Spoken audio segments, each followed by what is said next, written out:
My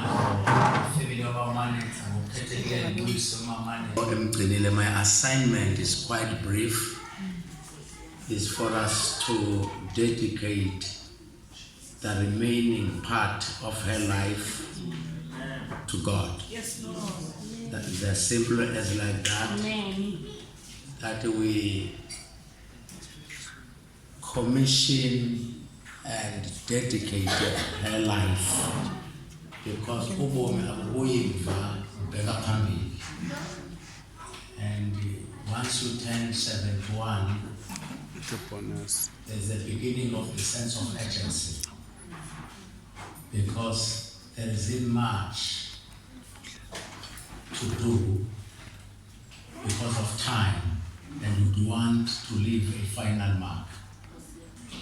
This is our full Nigeria, Mama, verses in 2, and then will come and pray for blessings of God.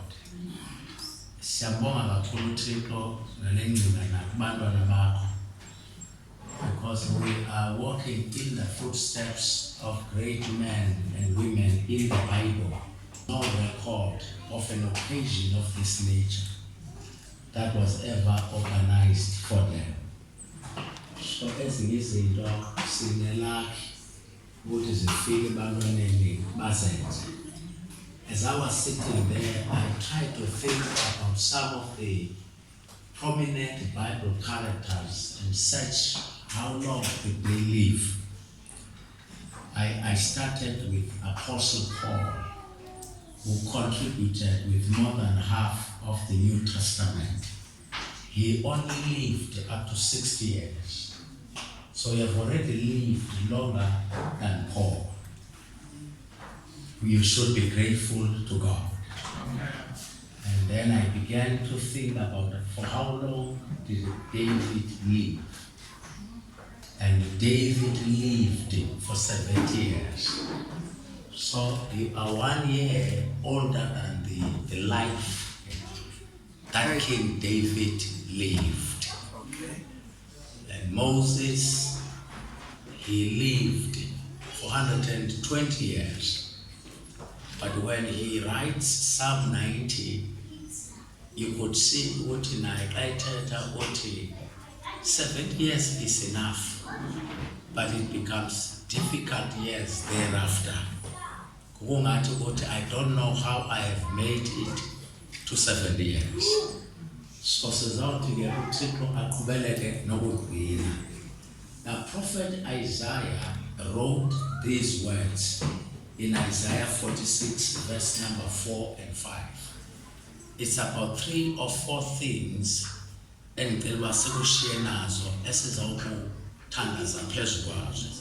he says in verse 4, Isaiah 46, even to your old age and gray hairs, I am he.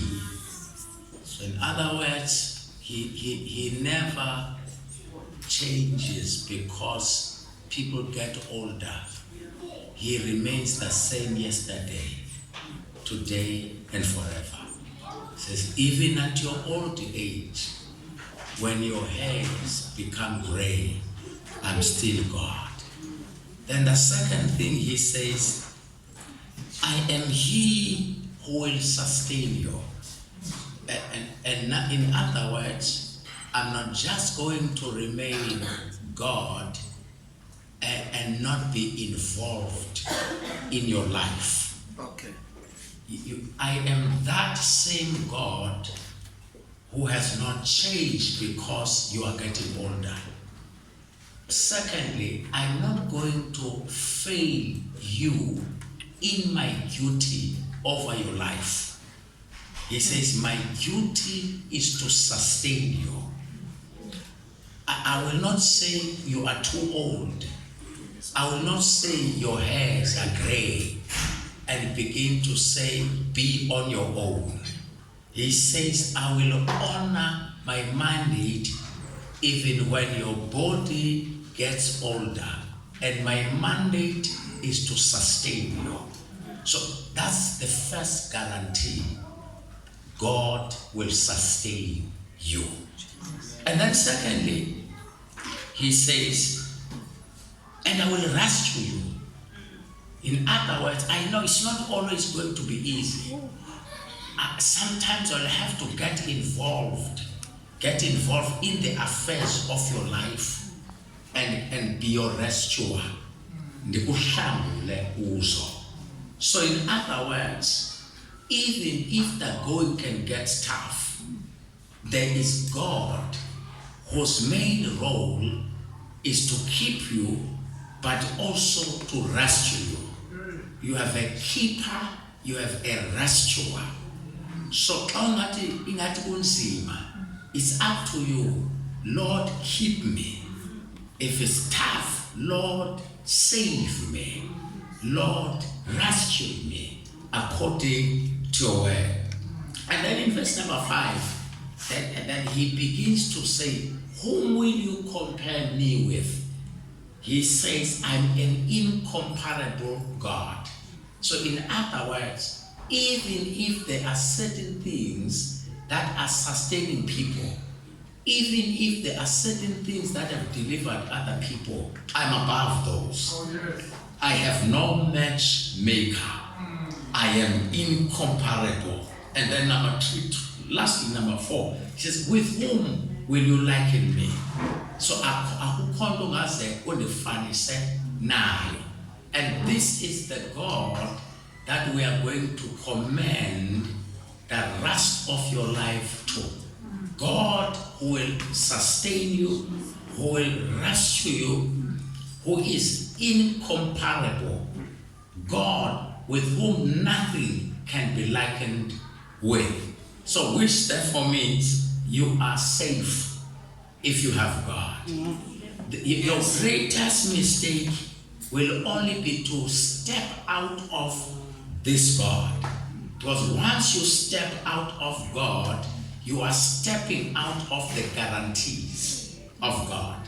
Remember, God never fails, but it is people who fail themselves. Jesus. Nobody can fail God. You can only fail yourself by stepping out of the promises of God. Amen. God never fails. Amen. He never gets disappointed. Jesus. He doesn't. You can try. You can't fail God. Amen. The word failure does not exist in the vocabulary nor the system of God. He never fails. Jesus. He never fails. But it is people who think they are failing God only to find that they are failing themselves. Jesus. If you want to succeed, keep yourself connected. Jesus. Keep yourself in the hollow of his hand. Amen.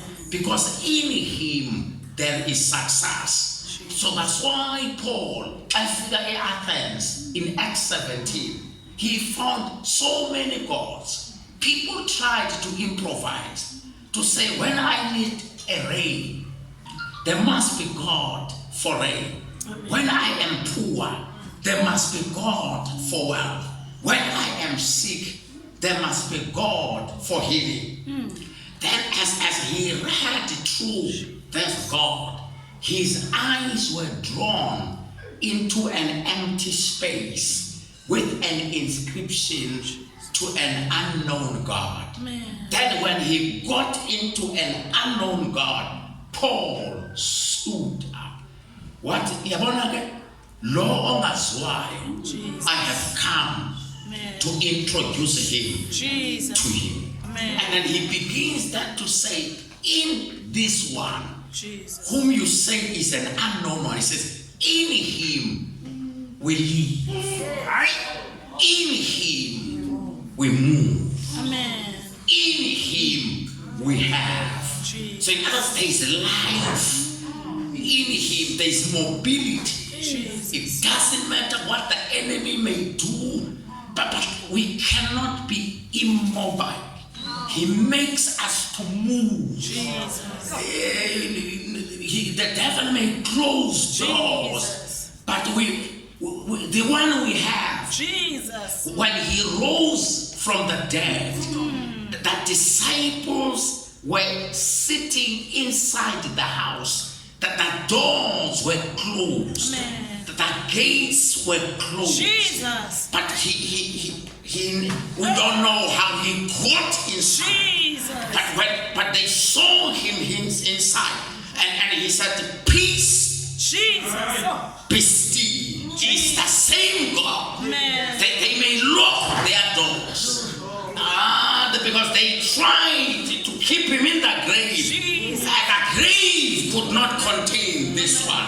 That's why in him we move. Jesus. We are unstoppable when we are in him. So sit in him. Yes, Lord. You live. Jesus. In him you move. In him you have. Yes, Lord. Jesus. Yes, Lord. Overhead.